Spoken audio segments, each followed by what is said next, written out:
കേരളത്തിലെ 2026 ഇനി നടക്കാൻ പോകുന്ന തെരഞ്ഞെടുപ്പ്, അതും നിയമസഭാ തെരഞ്ഞെടുപ്പ്, ഏറ്റവും പ്രധാനപ്പെട്ട തെരഞ്ഞെടുപ്പ്. ഈ തെരഞ്ഞെടുപ്പിൽ തീർച്ചയായിട്ടും വളരെ വലിയ തോതിലുള്ള ത്രികോണ പോരാട്ടങ്ങൾ ഏറ്റവും കൂടുതൽ നടക്കാനായിട്ട് ഇടയുള്ള സ്ഥലങ്ങൾ നിരവധിയുണ്ട്.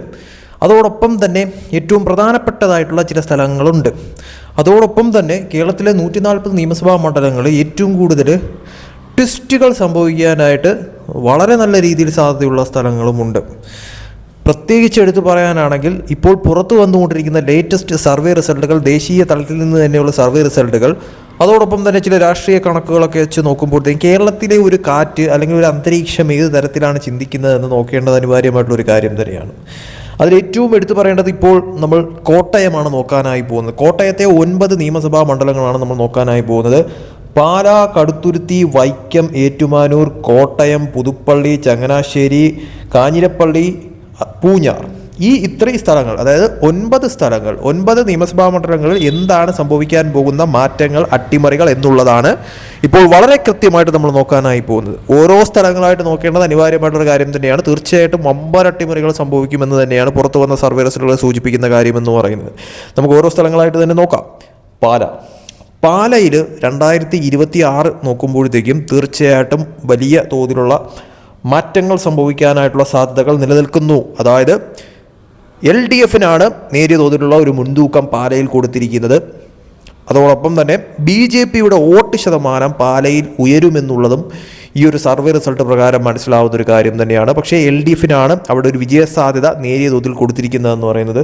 BJP വോട്ട് ശതമാനം ഉയർത്തുമെന്നാണ് ഈ ഒരു സർവേ റിസൾട്ടിൽ പറയുന്ന കാര്യമെന്ന് പറയുന്നത്. അതായത് ഒരു ടൈറ്റ് ഫൈറ്റ് അവിടെ നടക്കും, പക്ഷേ അവിടെ ഒരു നേരിയ തോതിലുള്ള ഒരു മുൻതൂക്കം അവിടെ LDFനാണ് കാണപ്പെടുന്നത്. ഇനി കടുത്തുരുത്തിയിലേക്ക് വരുമ്പോഴത്തേക്കും അത് UDF സീറ്റാണ്. അത് UDF നിലനിർത്തുന്ന തരത്തിലോട്ട് കാര്യങ്ങൾ മാറുമെന്നാണ് ഈ സർവേ റിസൾട്ട് സൂചിപ്പിക്കുന്ന കാര്യം. ഇനി വൈക്കം, അത് LDFൻ്റെ കൈവശമായിരിക്കുമെന്നാണ് സർവേ റിസൾട്ട് സൂചിപ്പിക്കുന്ന കാര്യമെന്ന് പറയുന്നത്. ഇനി ഏറ്റുമാനൂരിലേക്ക് വരുമ്പോഴത്തേക്കും അതും നേരിയ തോതിൽ LDF വിജയിച്ച് കയറുമെന്നാണ് ഈ സർവേ റിസൾട്ട് സൂചിപ്പിക്കുന്നത്. ഇനി കോട്ടയം വരുമ്പോഴത്തേക്കും കോട്ടയത്ത് UDF വിജയിക്കുമെന്നാണ് ഈ സർവേ റിസൾട്ട് പറയുന്ന കാര്യമെന്ന് പറയുന്നത്. പുതുപ്പള്ളിയിൽ UDF വിജയിക്കുമെന്നാണ് സർവേ റിസൾട്ട് പറയുന്ന കാര്യമെന്ന് പറയുന്നത്. ഇനി ചങ്ങനാശ്ശേരിയിലേക്ക് വരുമ്പോഴത്തേക്കും അവിടെ കടുത്ത മത്സരമായിരിക്കും, ടൈറ്റ് ഫൈറ്റ് ആയിരിക്കുമെന്നാണ് സർവേ റിസൾട്ട് സൂചിപ്പിക്കുന്ന കാര്യമെന്ന് പറയുന്നത്. LDF UDF തമ്മിൽ നേരിയ തോതിലുള്ള വ്യത്യാസം മാത്രമേ വരാനായിട്ട് സാധ്യതയുള്ളൂ. BJP വോട്ടുകൾ നിർണായകമാകുന്ന ഒരു സ്ഥലമായിട്ട് മാറും. നേരിയ തോതിലുള്ള ഒരു മുൻതൂക്കം, വിജയസാധ്യത കാണുന്നത് നിലവിലത്തെ സാഹചര്യത്തിൽ ഇടതുപക്ഷത്തിനാണ്, LDFനാണ് എന്നുള്ളത് എടുത്തു പറയേണ്ടത് അനിവാര്യം തന്നെയാണ്.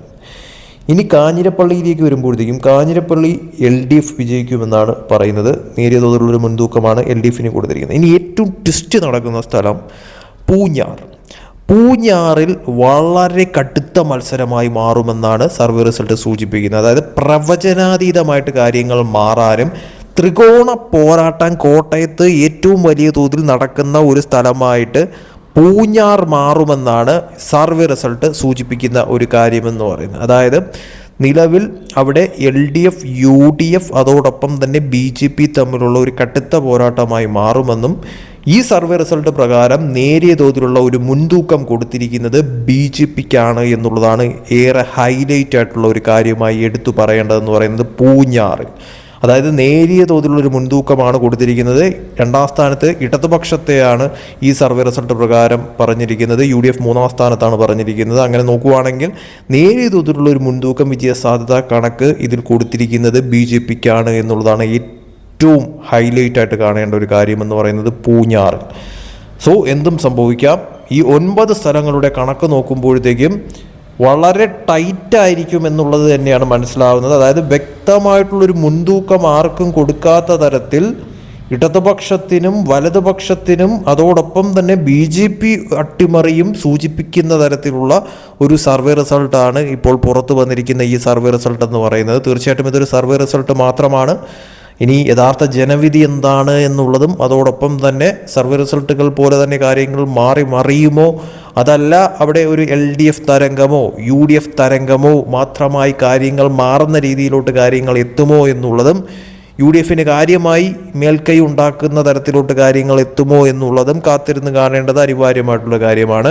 പക്ഷേ സർവേ റിസൾട്ട് പോലെയാണ് കാര്യങ്ങൾ മാറി മറിയുന്നതെങ്കിൽ തീർച്ചയായിട്ടും വമ്പൻ അട്ടിമറികൾ സംഭവിക്കാനായിട്ട് ഏറ്റവും കൂടുതൽ സാധ്യതയുള്ള ഒരു സ്ഥലമായിട്ട് കോട്ടയം മാറാനായിട്ടുള്ള സാധ്യതകൾ വളരെയേറെ നിലനിൽക്കുന്നു എന്നുള്ളതും എടുത്തു പറയേണ്ടത് അനിവാര്യമായിട്ടുള്ളൊരു കാര്യം തന്നെയാണ്. എന്തായാലും കോട്ടയത്തെ സംബന്ധിച്ചിടത്തോളം 9 നിയമസഭാ മണ്ഡലങ്ങൾ നോക്കുമ്പോഴത്തേക്കും ഈ 9 നിയമസഭാ മണ്ഡലങ്ങളിൽ തീർച്ചയായിട്ടും LDF സംബന്ധിച്ചിടത്തോളം LDF കൊടുത്തിരിക്കുന്ന സീറ്റുകളുടെ ഇതെന്ന് പറയുന്നത് പാല, അതോടൊപ്പം തന്നെ വൈക്കം, ഏറ്റുമാനൂർ, ചങ്ങനാശ്ശേരി, കാഞ്ഞിരപ്പള്ളി, ഈ 5 സീറ്റുകളാണ് LDF കൊടുത്തിരിക്കുന്നതെന്ന് പറയുന്നത് സർവേ റിസൾട്ട് പ്രകാരം.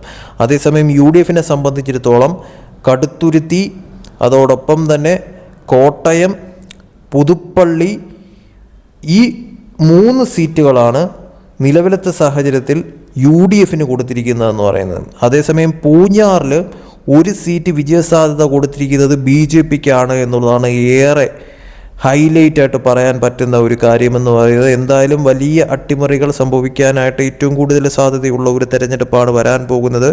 അതിലെന്ത് മാറ്റങ്ങൾ, എന്ത് അട്ടിമറികൾ, എന്ത് തരത്തിലുള്ള ട്വിസ്റ്റുകളാണ് സംഭവിക്കാൻ പോകുന്നത് എന്നുള്ളത് തീർച്ചയായിട്ടും കാത്തിരുന്ന് കാണേണ്ടത് അനിവാര്യമായിട്ടുള്ളൊരു കാര്യം തന്നെയാണെന്ന കാര്യത്തിൽ സംശയമില്ല.